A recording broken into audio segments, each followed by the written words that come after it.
இயேசு உங்களை நேசிக்கிறார். பிரியமானவர்களே, இந்த நாளில் ஆண்டவர் நம்மளோடு பேசும்படியாய் வேதத்திலிருந்து ஒரு 3 வசனங்களை கூட வாசித்து ஆண்டவர் நமக்கு கற்றுக் கொடுக்கக்கூடிய காரியத்தை பார்ப்போம். அது கொலோசையர் புஸ்தகம் 1வது அதிகாரம் 14வது வசனம், 21, 22, 23 வசனங்களை வாசித்து ஆண்டவர் நமக்கு கற்றுக் கொடுக்கக்கூடிய காரியத்தை பார்ப்போம். அவருக்குள் அவருடைய இரத்தத்தினாலே பாவ மன்னிப்பாகிய மீட்பு நமக்கு உண்டாய் இருக்கிறது. முன்னே அந்நியராயும் துர்க்கிரிகளினால் மனதிலே சத்துருக்களாயும் இருந்த உங்களையும் பரிசுத்தராகவும் குற்றமற்றவர்களாகவும் கண்டிக்கப்படாதவர்களாகவும் நமக்கு முன் நிறுத்தும்படியாக அவருடைய மாம்ச சரீரத்தில் அடைந்த மரணத்தினாலே இப்பொழுது ஒப்புரவாக்கினார். நீங்கள் கேட்ட சுவிசேஷத்தினால் உண்டாகும் நம்பிக்கையை விட்டு அசையாமல் ஸ்திரமாயும் உறுதியாயும் விசுவாசத்திலே நிலைத்திருப்பீர்களானால் அப்படி ஆகும். அந்த சுவிசேஷம் வானத்தில் கீழ் இருக்கிற சகல சிருஷ்டிகளுக்கும் பிரசங்கிக்கப்பட்டு வருகிறது. அதற்கென்றே பவுலாகிய நான் ஊழியக்காரனானேன். அப்போஸ்தலனாகிய பவுல் கொலோசையருக்கு எழுதும் பொழுது இந்த அருமையான ஒரு செய்தியை எழுதுவதை நாம் பார்க்க முடிகிறது. பிரியமானவர்களே, இன்று அப்போஸ்தலனாகிய பவுல் வழியாய் எழுதப்பட்ட இந்த காரியத்தில் நம்மோடு ஆண்டவர் என்ன பேசுகிறாய்? குமாரனாகிய அவருக்குள் அவருடைய இரத்தத்தினாலே பாவ மன்னிப்பு நமக்கு உண்டாயிருக்கிறது. இதை நம்ம அறிஞ்சிருக்கிறோம், கேள்விப்பட்டு இருக்கிறோம். கேள்விப்படாதவர்கள் இந்த இயேசு கிறிஸ்துவின் இரத்தத்தினாலே பாவ மன்னிப்பு உண்டாயிருக்கிறது என்பதை நாம் புரிந்து கொள்ள முடியாது. பிரியமானவர்களே, அநேக நேரங்களில் நம்முடைய பாவத்தை போக்குவதற்காய் ஆடுகளை வெட்டி பலி செலுத்துகிறோம், கோழியை வெட்டி அவர்களுடைய தானிக்கு தக்கதாய் அவர்கள் பலியிடுகிறதை நாம் பார்க்க முடிகிறோம். ஒரு தோட்டத்துக்கு கடந்து செல்வோமானால் விவசாயத்திற்கு நாம் முதல்ல விளைச்சலை விளைவிக்கும் ஒரு ஆண்டவருடைய சமூகத்துல அவருடைய காரியங்கள்ல ஒரு இடத்துல பூஜை செய்து நம்ம என்ன செய்யறோம், வெள்ளாமைக்கு நம்முடைய பாவங்கள் தடையா இருக்கக்கூடாது என்று சொல்லி ஒரு கோழியை 4 வெட்டி பலி செலுத்தி அங்கு சாப்பாடுகள் வைத்து சாப்பிட்டு அதை அந்த நம்ம வெள்ளாமையை ஆண்டவர் ஆசீர்வதிக்க வேண்டும் என்று அப்படி நம்ம செய்கிறோம். பிரியமானவர்களே, ஆனா மனிதனுடைய பாவத்தை மன்னிப்பதற்கு எந்த ஒரு மிருகத்தின் இரத்தமும் அது ஈடானது அல்ல என்பதை ஆண்டவர் அறிந்து குமாரனாகிய இயேசு கிறிஸ்துவை இந்த பூமிக்கு அனுப்பி குமாரனாகிய இயேசு கிறிஸ்துவின் அந்த இரத்தத்தை சிந்தி நம்மளை மீட்டுக் கொள்ள முடியாவே பிதாவானவர் அவருடைய குமாரனை இந்த பூமிக்கு அனுப்பினார் என்பதை நாம் அறிந்திருக்கிறோம்.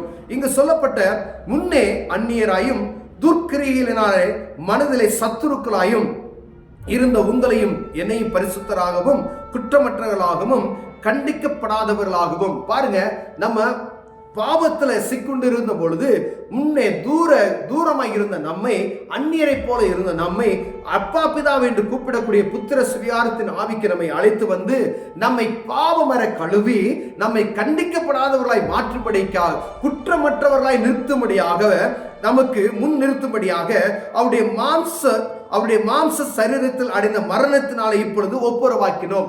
அவர் இந்த பூமியில வந்து மனுரூபம் எடுத்து அந்த மாம்சத்துல அவர் சரீரத்தில் ஏற்பட்ட அந்த எல்லா பாரத்தை அவர் சுமந்து கொண்டு, நுகங்களை அவர் சுமந்து கொண்டு, அதனால ஆண்டவர் பட்ட சிந்தன இரத்தத்தினாலே நம்மளை ஒப்புரவாக்கினார் என்று எழுதப்பட்டு இருக்கிறது.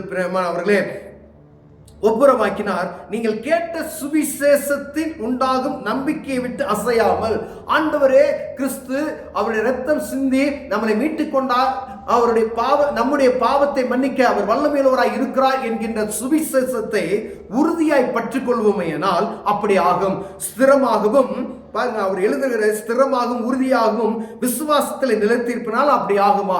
இந்த விசுவாசத்தை கொஞ்சம் கூட நம்ம விட்டு விடாதபடி இருப்போமேனால் நாம் குற்றமற்றவர்களாய் நிற்பதற்கு, நம்மை தகுதியற்றவர்களாய் ஆன நம்மை தகுதிப்படுத்துவதற்காய் மனிதரால் மதிக்கப்படாதவர்களாய் இருந்த நம்மை பரலோகத்துக்கு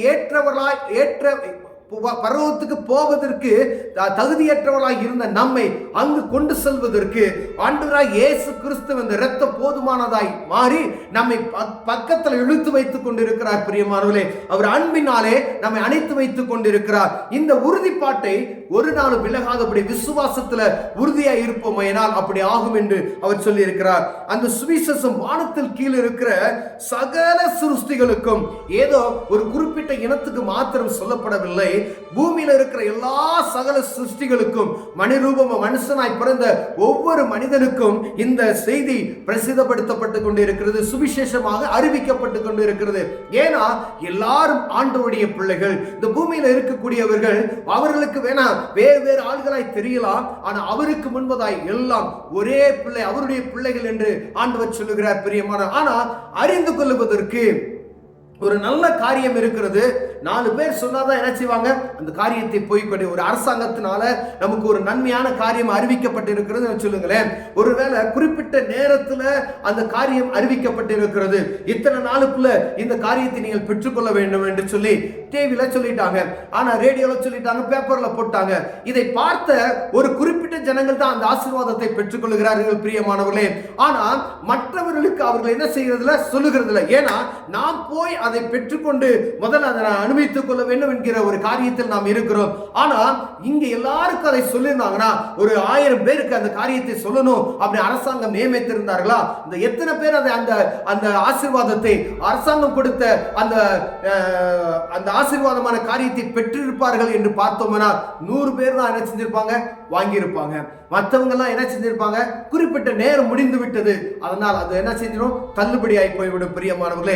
இதை நம்ம பூமியில சாதாரணமாய் நம்முடைய பகுதியில நம்ம தேசத்துல நாட்டில் நடக்கக்கூடிய காரியத்தை வைத்து நான் சொல்லுகிறேன். அதே போலதான் ஆண்டவர் வருகிற அவருடைய நாமத்தை அறிந்து இருக்கிற அவர் நம்முடைய பாவத்தை மன்னித்தவர் இயேசு கிறிஸ்து என்பதை நாம் அறிந்திருக்கிற நாம் மற்றும் அந்த இன்பத்தை பெற்றுக்கொள்ளாதபடிக்கு மற்றவர்களுக்கும் சொல்ல வேண்டும்.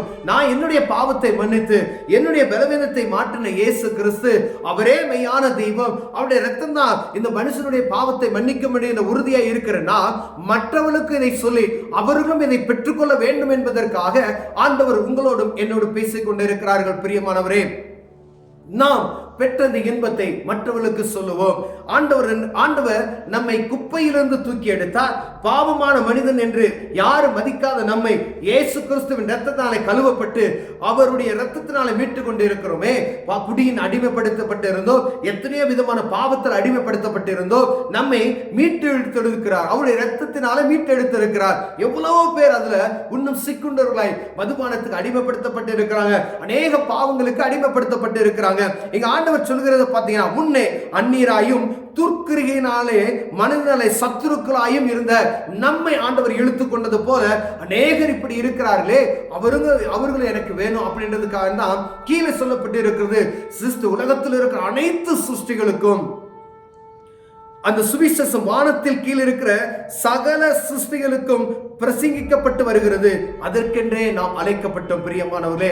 பவுலை போல நாமும் அழைக்கப்பட்டு இருக்கிறோம். நாம் அவரை அறிந்து கொண்டோமாயினால் நாம் பூமியில் இருக்கிற அனைவருக்கும் நாமத்தை அறிந்து கொள்வதற்கு உதவி செய்ய நாம் ஆண்டவர் நம்மை பயன்படுத்தும்படியாய் ஜெபிக்க வேண்டும் பிரியமானவர்களே. நாம் மாற்றும் அந்த இன்பத்தை பெற்றுக்கொண்டால் போதாது, மற்றவர்கள் அதை அறிந்து கொள்ளணும். எத்தனையோ பேர் பாவத்தில் சிக்குண்டவர்களாய் இருக்கிறார்களே, அவர்களும் விடுவிக்கப்படணும். நான் மதுபானத்தில் சிக்கியிருந்தேன், இயேசு என்ற நாம ஒரு நாள் என்னை தொட்டது, அவர் இந்த மதுபானத்தை பிரியத்திலிருந்து என்னை தூக்கி போட்டார். புகைப்பழத்துக்கு அடிமைப்படுத்தப்பட்டு இருந்தேன், இந்த புகைப்பழத்திலிருந்து என்னை மீட்டு எடுத்து ஆண்டவர் என்னை அவருடைய பிள்ளையை மாற்றி இருக்கிறார் பிரியமானவர்களே. உங்களை அவர் மாற்ற வல்லமையுள்ளவராக இருக்கிறார்.